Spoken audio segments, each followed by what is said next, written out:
रात के सन्नाटे में नाले के किनारे बैठा एक लड़का, जिसके चेहरे पे दर्द भी था और सुकून भी। उसके बारे में कहा जाता है वो पागल है, मगर हकीकत में वो पागल नहीं। वो एक ऐसा राज जानता है जिसने पूरे गांव की नींद छीन ली। उसका नाम है सांवल, और आज मैं तुम्हें सुनाने जा रहा हूं उसकी कहानी। तो चलिए अब मुकम्मल कहानी सुनते हैं। सांवल। रात के पिछले पहर का वक्त था। गांव के किनारे बहने वाला नाला हवा के शोर के साथ किसी भूतिया गीत की तरह गुनगुना रहा था। चांद बादलों के पीछे छुप चुका था और दरख्तों की लंबी लंबी शाखें जमीन पर किसी खौफनाक साए का मंजर बना रही थीं। उन्हीं दरख्तों के बीच एक दुबला पतला लड़का बैठा था। उसके कपड़ों पर मिट्टी लगी थी, बाल बिखरे हुए और आंखों में नींद नहीं, खौफ था। वो लड़का था सांवल। उसके चेहरे पर एक अजीब सा सुकून और दर्द दोनों का मिला जुला असर था। वो रातों को अक्सर नाले के किनारे बैठा रहता, जैसे किसी का इंतजार कर रहा हो।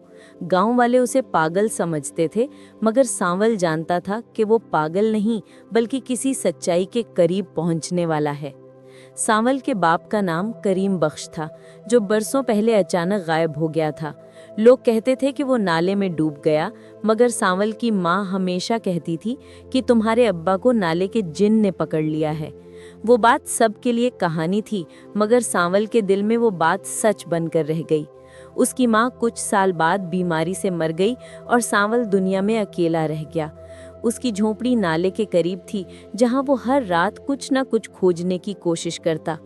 एक दिन उसे अपनी माँ के संदूकचे में एक लकड़ी का छोटा डब्बा मिला। उस डब्बे पर पुराने जमाने के निशान कुंदा थे, जैसे किसी ने खास मकसद के लिए बनाए हों। डब्बा बंद था, मगर उस पर खून के धब्बे जैसे कुछ निशानात थे। सांवल को लगा शायद यही उसके बाप के गायब होने की चाबी है। उस रात जब चांद पूरा निकला हुआ था, सांवल ने वो डब्बा नाले के किनारे ले जाकर रखा। जैसे ही उसने उसे खोलने की कोशिश की, नाले से एक ठंडी हवा का झोंका आया। पानी के अंदर कुछ हरकत हुई, जैसे कोई चीज सांस ले रही हो। सांवल डर गया, मगर रुक नहीं सका।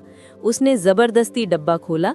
अंदर से नीला सा धुआं निकला, जो आसमान में घूमकर वापस जमीन पर आया। सांवल ने आंखें बंद कर लीं।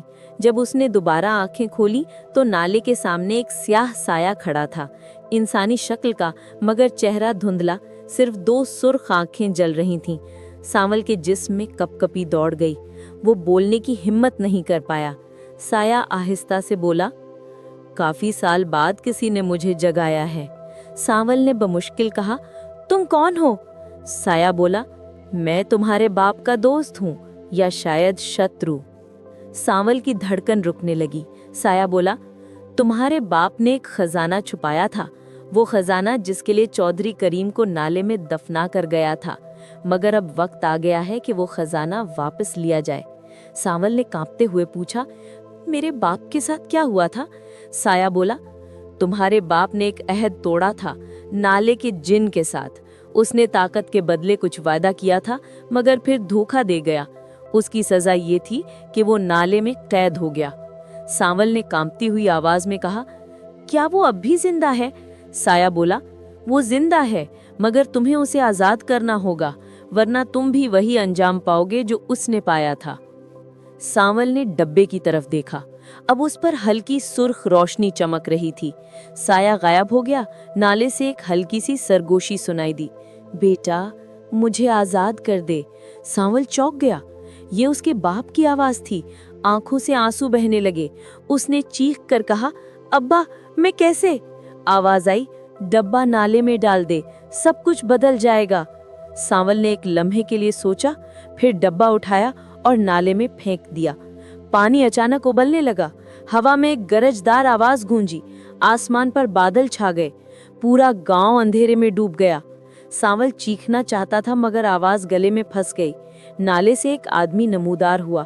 चेहरा करीम बख्श का था। सांवल का दिल धड़क उठा। वो दौड़कर बाप से लिपट गया, मगर अगले लम्हे उसने देखा कि बाप का चेहरा बदल गया है। वही सुर्ख आंखों वाला साया खड़ा है। साया बोला, मैंने कहा था ना, तुम्हारे बाप का वादा तोड़ना तुम्हें महंगा पड़ेगा। अब तुम मेरा नया कैदी हो। और फिर सांवल की चीखें अंधेरे में गुम हो गईं। अगले दिन गांव वाले नाले के किनारे पहुंचे तो नाले का पानी सुर्ख था। सावन कहीं नहीं था, सिर्फ वही लकड़ी का डब्बा किनारे पड़ा था, बंद। चौधरी ने उसे उठाकर अपने घर ले गया। रात के वक्त उसने तजस्सुस में आकर डब्बा खोला। अंदर से नीला सा धुआं निकला और अगले ही लम्हे चौधरी की चीख पूरे गांव में गूंजी। सुबह जब लोग पहुंचे तो चौधरी मुर्दा पड़ा था, मगर उसके चेहरे पर सांवल की मुस्कुराहट थी। लोग भाग खड़े हुए, गांव वीरान हो गया। मगर नाले के किनारे हर रात एक साया बैठा दिखाई देता, जिसकी आंखें सुर्ख और आवाज धीमी। वो कहता है, मैं सांवल हूँ, मैं कैद नहीं, आजाद हूँ।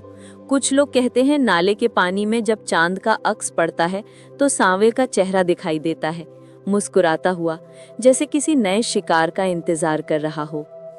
सालों बाद एक राही वहां से गुजरा। उसे नाले के किनारे एक लड़का बैठा मिला, सांवला रंग, चुपचाप जमीन में कुछ बना रहा था। राही ने पूछा, बेटा यहाँ कोई रहता है?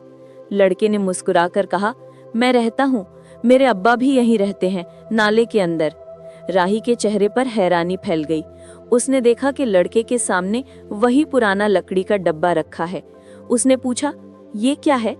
लड़के ने नरमी से कहा, ये मेरे अब्बा की निशानी है, मगर इसे खोलना मत, जो इसे खोलता है वो कभी वापस नहीं आता। राही डर के मारे पीछे हट गया और तेजी से वहां से चला गया। पीछे से लड़के की आवाज आई, मेरा नाम सांवल है। कहते हैं उस दिन के बाद जो भी उस नाले के पास गया वापस नहीं आया। नाले के किनारे अब भी कभी कभार किसी की हंसी सुनाई देती है, और वो हंसी किसी बच्चे की नहीं लगती। गांव का नाला आज भी वैसा ही है, मगर उसके पानी में सुर्खी अब भी मौजूद है। कुछ कहते हैं वो जंग है, कुछ कहते हैं खून, मगर जो वहां गया उसने एक बात जरूर देखी, पानी के अंदर से एक जोड़ी आंखें झांकती हैं, सुर्ख, जलती हुई सांवल की आंखें। तो दोस्तों, कैसी लगी आपको सांवल की ये पूरा असरार कहानी? क्या वाकई सांवल मर गया था या वो आज भी नाले के पानी में कैद है? अगर आपको ये कहानी पसंद आई हो तो वीडियो को लाइक जरूर करें। कमेंट में लिखें सांवल जिंदा है, ताकि पता चले आप हमारे बहादुर सामे हैं। चैनल को सब्सक्राइब करें ताकि ऐसी मजीद खौफनाक कहानियां आप तक सबसे पहले पहुंचें। और वीडियो को दोस्तों के साथ शेयर करें ताकि वो भी सांवल के राज से वाकिफ हो सकें।